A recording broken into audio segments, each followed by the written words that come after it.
Welcome back, viewers, to the first installment of Rob Talks. Today we'll be examining the first episode of Game of Thrones, Season 3, Valar Doris. Every Man Must Serve. Let's dig right in, shall we?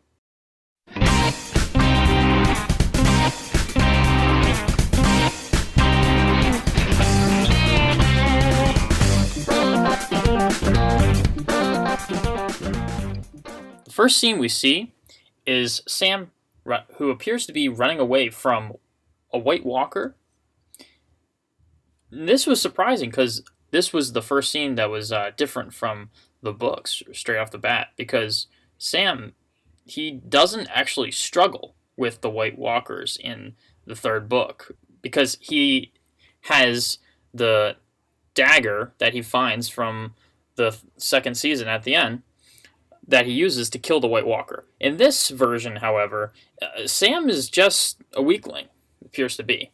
He's much stronger in Book 3. To its credit, the show has just started, so I won't be holding that against the show too much. I just wish that Sam's portrayal was a little bit better, a little bit more heroic, I have to say, because he was armed with a dagger.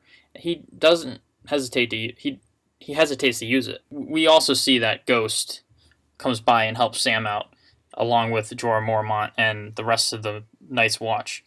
However, we see that the Night's Watch has dwindled in numbers.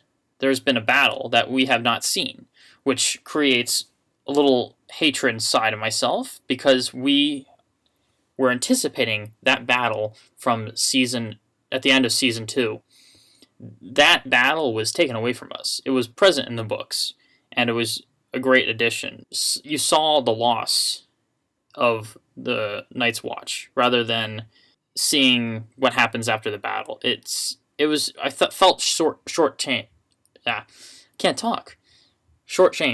like we did with the battle at the end of Season 1. So I don't like this sign. I hope they don't do it. From all the reviews I've seen, people have been leaving that out, and I feel that there needs to be more of a story told than just what happens after the battle. They keep on saying that they're going to show more action, but this was a chance to show it in the first episode right off the bat, saying, hey, we're not goofing around anymore, we're actually showing you battles, we're showing you all this cool stuff. I mean, we got to see giants, we got to see dragons in this episode, we got to see a freaking scorpion with a face on it. That was awesome.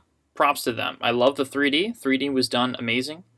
The costume design, of course, is awesome as always. But when you have that build-up from Season 2, you need to count on the performance of that, the execution of that for Season 3. There needs to be more love to the viewer to watch that. I don't like how they just shortchange you for shock value, which was, in fact, unfair. But moving on from that, we'll examine the characters, and we won't examine the places, we'll just examine the characters for now. So our first character we see is Jon. When we see Jon Snow for the first time, well, he's being carried off to the wildling camp, which is not good for him. He could get killed, but lucky for him, he has Ygritte with him, and he has the story that he killed Halfhand, which was the nemesis towards the wildlings and was one of the wide-regarded Night's Watchmen, who Jon Snow admired. And we see that Jon is actually welcomed in to the camp after they throw stones at him and stuff like that. He talks to Tormund Giantsbane, who was actually the redhead man that he talked to for the first time, which I thought to be Mance Rayder, but Mance Rayder turned out actually to be the black-haired man, who we learn was a Night's Watch, and he fought and escaped the Night's Watch and joined the wildlings. We also learn that wildlings do not make oaths and they do not kneel, which Jon was doing. They look down upon that. They are free men. They have their own lifestyle, and to a degree, I I view them as free folk. I view them not as savages like the rest of the South does. I don't view them as terrible people. They're trying to cross the wall to save their lives because of all the shit that's happening beyond the wall. They have White Walkers, they have zombies, they have harsh winter coming at them. They know they can't survive, and that's why they're trying to cross the wall, which makes it a moral dilemma for Jon. Does Jon stick to the plan of betraying the wildlings after gaining their trust, or does he actually join them? I don't know. This is a complete different story a little bit, because with the relationship in the books with Jon and Halfhand, there was more relationship there, and there was more of a, hey, you gotta betray them, or you gotta get more information on them. And the TV show is a little bit unclear. So that's what has me concerned. I think that Jon will actually have a more of emotional attachment to the wildlings than he did in the book, which by far will be very, very hard for Jon to give back to his brothers. Moving from Jon, let's go to Tyrion. The relationship with Tyrion and Bronn is always fantastic to see, and right off we see Bronn trying to romance a whore, I should say, with his teeth. But sadly, Pod breaks up the action, and Bronn is forced so terribly to go back to Tyrion. I swear, they should make a TV show just based on those guys. Right after they're done, if they live after they're done these books, I want them to make their own book. Just Tyrion and Bronn sitting on a beach, having fun. Tyrion has lost all his power completely compared to when he was the Hand of the King. Cersei doesn't fear him anymore. You could tell just from her facial expression that she looks down upon him again as a little inferior midget rather than the Hand of the King that poses a threat to her and her reign. Because Tywin is here, he has regained all the power, and even Tywin, we see, despises Tyrion so much that he doesn't even give him what is owed to Tyrion, which is Castle Rock. He says that he will gain some territory, but it won't be the family's, and no law or gods will ever change his mind on that, which was sad. And we saw that Tyrion had a deep emotional impact on that. He was very depressed from that, which is a very rare thing we see with him because he's such a comic relief. He's such a present and emotional character that invokes most of the jokes of the show. And right off the bat, we see that Tyrion is human underneath. He has a limit to the amount of hurt he can take, and we forget that sometimes. And it was nice to see that Peter Dinklage was portraying him in a great, just manner. Moving from Tyrion, we go to Davos, who we find is still alive, even though his whole ship and his son bit the dust when the freaking fire exploded their ship. I thought there's no freaking way that Davos would live. Even though he lived in the books, I thought they were actually going to kill him off in the show. And to me, I really don't see how he survived, but I guess, a few scrapes and bruises on the head is just enough, and a little dehydration will be able to be fixed right off for him. So he is found by a ship, and we see that he talks to Salador, who tries to convince him to stop trying to work for Stannis and return with him to a different country, because Melisandre is basically taking over Stannis' mind again and is actually burning people right now who are unjust or unloyal to Stannis. So this comes as a huge shock to Davos, and this causes him to confront Melisandre, which backfires on him and gets him thrown in jail. So, as you can see, that Stannis has completely lost it, that he's putting more blind faith in Melisandre. Because Melisandre is toying with Davos, and she tells him that death by fire is the purest death for his son, and that flips the shit on him, which is completely understandable. But she knows that she can play with his mind so much that he won't convince Stannis anymore. So Davos has now failed to be the hand of the king for Stannis, and is thrown in prison. So Melisandre makes the point that if she was there at the battle, she could have stopped that fire from killing them, which she probably can because she's a fire sorceress. She is there and she can actually foresee the future, even though the future is constantly changing. So if she was there, they could have won the battle and they could have taken King's Landing. But of course, to Davos, he convinced Stannis not to do that. And so now Davos is paying two prices: the loss of his son and the loss of Stannis' loyalty to Davos. Moving from Davos, we'll go to Robb. So Robb Stark finds 200 Northmen slaughtered right off the bat in Harrenhal. It's completely abandoned. It's deserted by Tywin. He went back to Castle Rock, and now the whole place is deserted, and we see 200 dead Northmen that were slaughtered there. They weren't taken as prisoner. They weren't left there alive. They were all killed, including Catelyn Stark's bannermen that were there, which is a complete moral drop for Robb's men, because they were planning on attacking and fighting these men to take back that castle, and they got the castle, but they failed to rescue any of their Northmen except one guy who was killed, who was hurt all over. So the Lannisters are actually winning by doing this. They're actually avoiding the fights by just leaving and just killing their men, because it's a morale drop to Robb's men. They can't keep on trying to find a battle because they're exhausted all the time by running away. They have to engage at some point to encourage and give a boost to Robb's troops.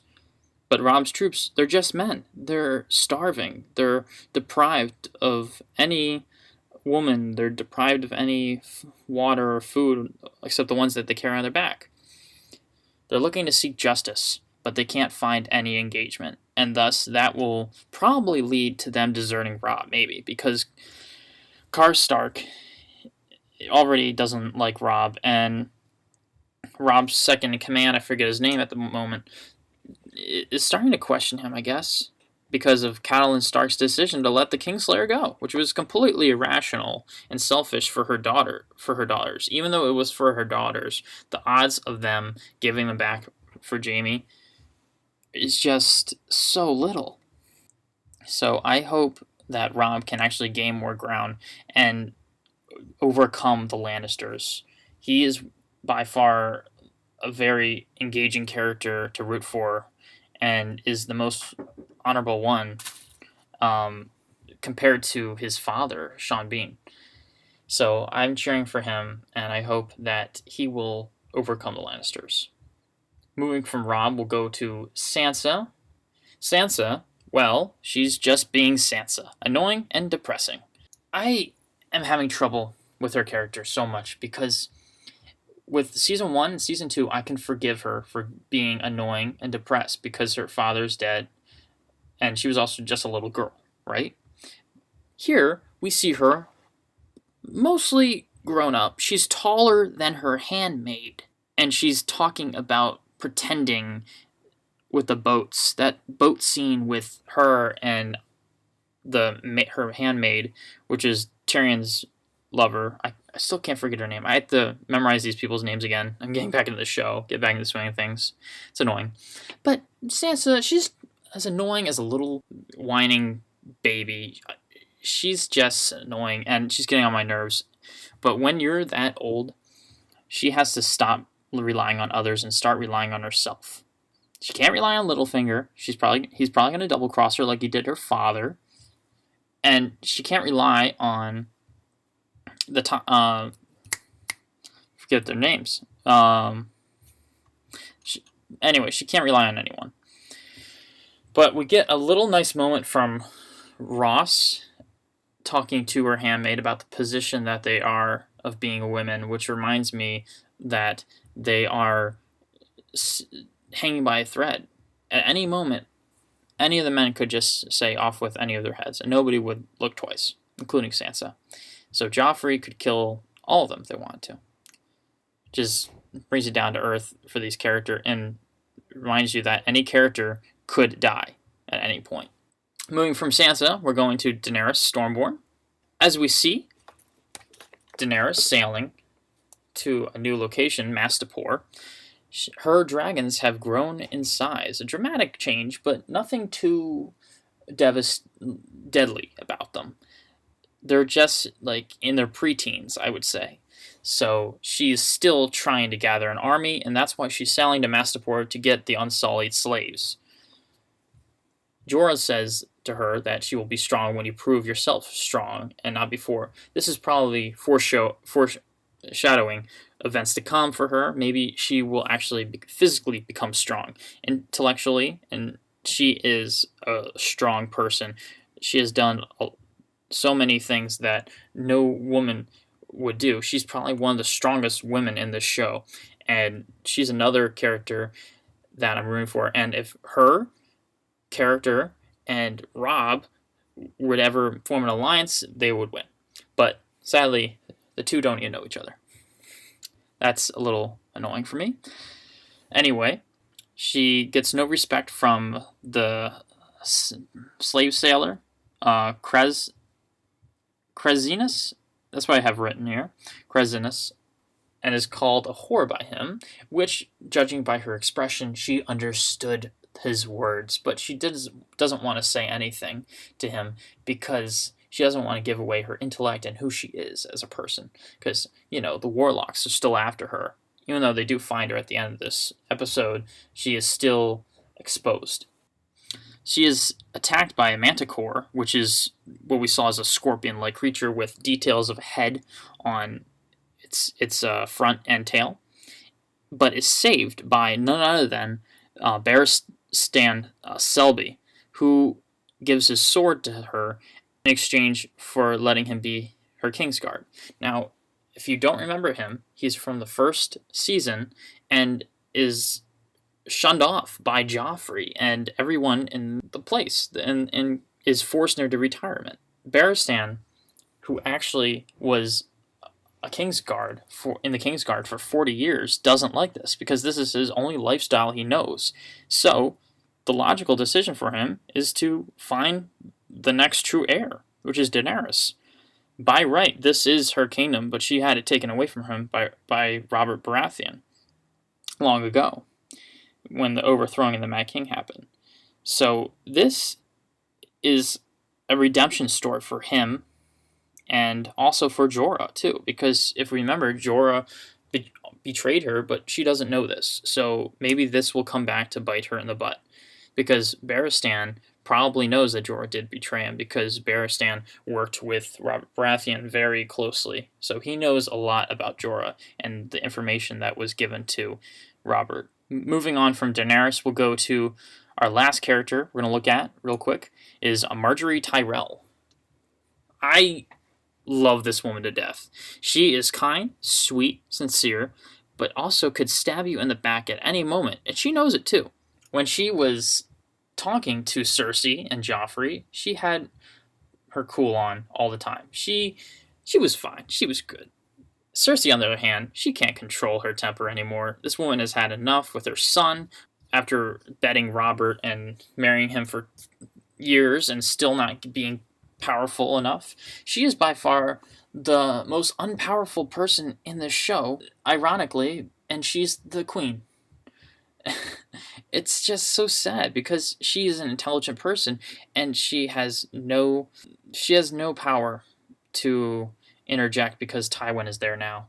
But Margaery, on the other hand, is everything. It represents everything that Cersei wanted. She wanted to be a strong leader like Margaery. Margaery is in her prime right now. She's even wooing Joffrey into liking her, which I thought was impossible. Joffrey's such a dick and an asshole, and basically only likes Margaery for one thing and one thing only, her ass. Okay? We can be fair. Joffrey doesn't care about what she does. He doesn't care about the poor. He doesn't care about what she's doing for his people. He cares about one thing only, himself.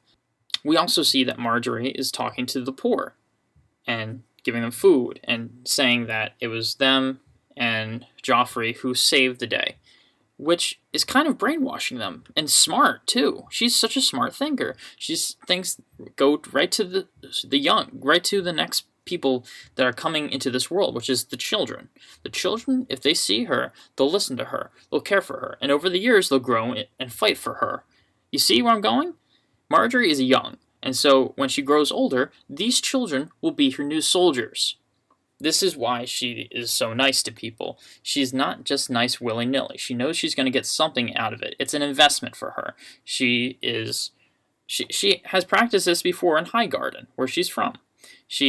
This is how she is a leader. She's loved, like Daenerys is loved. Marjorie is probably the second strongest woman in this show, right under Daenerys Stormborn.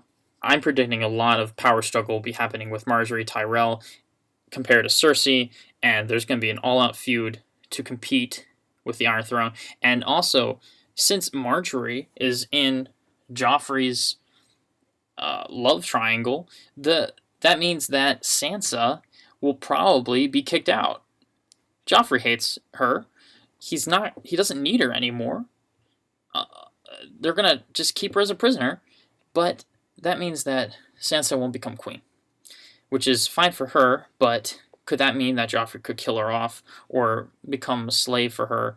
Or we don't know. We don't know. So anyway, I've talked too much, about 23 minutes into this, so I think we'll leave off there, and I'll come back to you real soon next week with another review of the second episode. I'm looking forward to it, and I hope it'll be good. The negatives of the show, I need to talk about those real quick, were what I addressed in the beginning, were the lack of any battle scene with the White Walkers. I mean, one zombie, that's all they could give us, really. One zombie. The Walking Dead, the show, has 5 to 10 zombies at least per episode now, in Season 3 of it. So, I'm not being picky. I just want a little more action for the first opening. That way, you can throw all this dialogue in the middle and have the action scene in the end. Hook your viewers. We love the show. We love the acting. It's top notch. We love the costume designs. We love the 3D. But when you have all this, you need to have a climax. You need to have something to get the viewers hooked. And right now, if you want new viewers, there's little to be hooked on right now for this third season. But what I read from the books, I'm very looking forward to this. They're breaking the third book up into 2 seasons, so we'll get probably more action out of this in the long run, I'm hoping. This means that it will be more in depth than the books, hopefully, or maybe as in depth as the book. So we'll be hoping for the best. All right, I'm Rob Summerhays, and thanks for watching.